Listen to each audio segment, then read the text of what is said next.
tasu.lspacepakhtosarayast nori kisi.lspace.com.au/pakhtosakhawauri.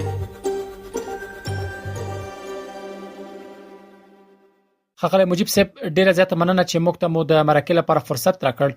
په پیل کې کدارته وایي چې په افغانستان کې په 13 کابل ښار کې ورستربلې د ځمکې لاندې د اوبو سطح په ټیټېدو ده. د اوبو د سطحې د ټیټېدو عمده لاملونه څه دي؟ سلامونه اوري خیل سپتاس او تاسو اوریدونکو ته.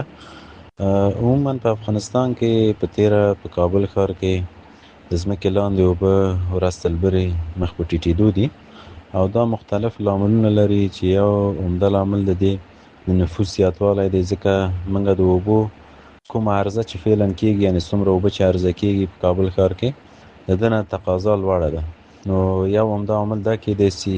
دوهم عامل د اوبو زیات استخراج دی د ځمکې لاندې اوبه، ځکه د اوبو اصلي منابع موږ ته معلوم دي چې د باران اوبه د ټولو اوبو اصلي منبع ده. نو د ځمکې لاندې اوبه هم د باران اوبو نه تغذیه کېږي.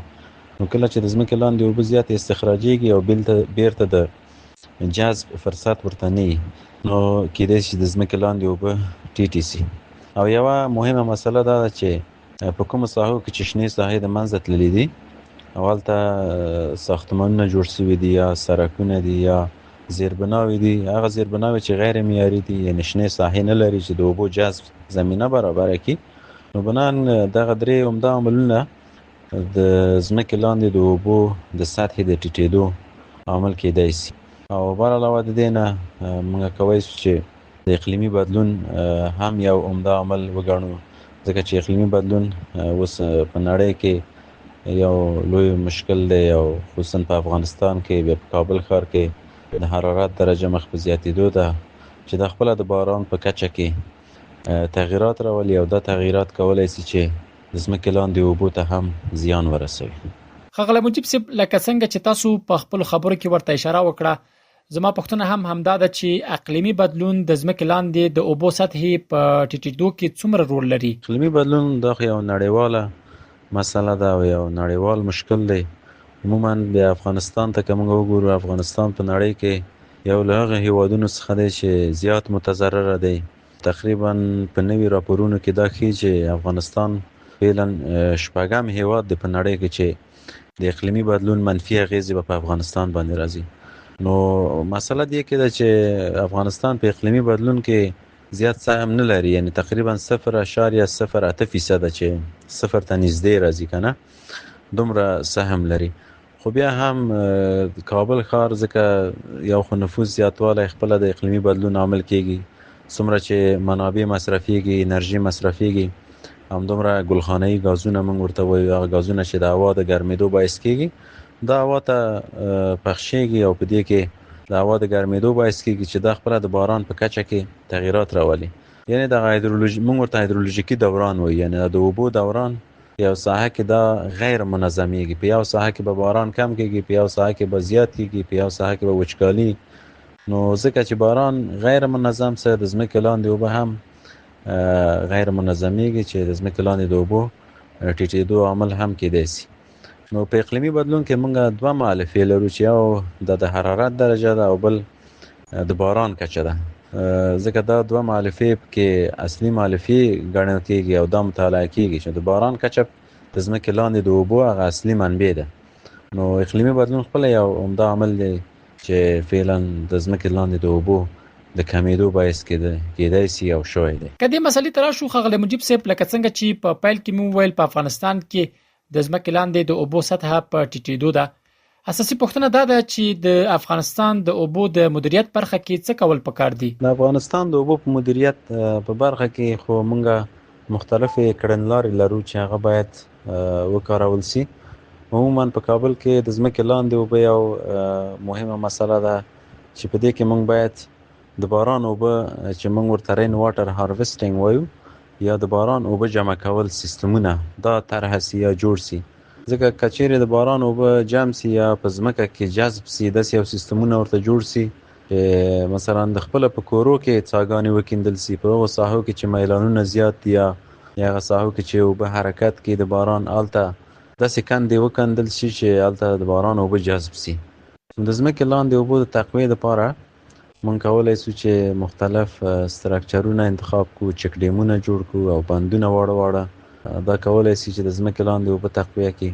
او عموما په افغانستان کې د اوبو د مدیریت لپاره په کومو حوزو کې چې مونږ عمومي حوزې لرو او یا فرعي حوزې لرو، د بندونو د جوړولو لپاره پلانونه جوړ سي او هغه هایدرولوژیکي ډیټا چې ضرور ده هغه باید راټوله سي او د دغه ډیټا په اساس باندې د زیربناوې جوړې سي چې د اوبو د کنټرول یا د اوبو د مدیریت په هغه کې سهم واخلي.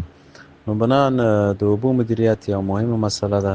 عموما د افغانستان په لوی ښارونو کې موږ کولای شو چې د منبع نه اوبه کنټرول کړي، یعنی په کومه ساحه کې چې باران الته کېږي که د واورې په شکل وي یا د یخچال په شکل اوسېږي، نو د هغې نقطې نه موږ باید د اوبو مدیریت شروع کړو. که چېرې موږ د ښار په داخل کې اوبه مدیریت کوو او منبع موږ یا د کوم ځای نه چې اوبه شروع کېږي هغه موږ مدیریت کړي ونه اوسېږي، نو دومره موثریت به ونه لري.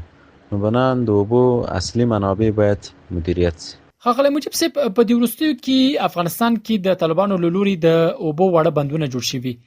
دغه بندونه د اوبو د مدیریت او د اوبو د سطحې د ټیټېدو مخنیوي په برخه کې څومره ګټور دي؟ د بندونو جوړول په افغانستان کې دا یو ښه اقدام دی. عموما په هغه ساحو کې چې د اوبو مدیریت ته ضرورت وي او د اوبو هر اړخیز مدیریت چې د اوبو نه موږ څنګه کار واخلو، په کومو سکتورونو کې ترې ګټه واخیستل سي، نو بندونه خورا اهمیت لري.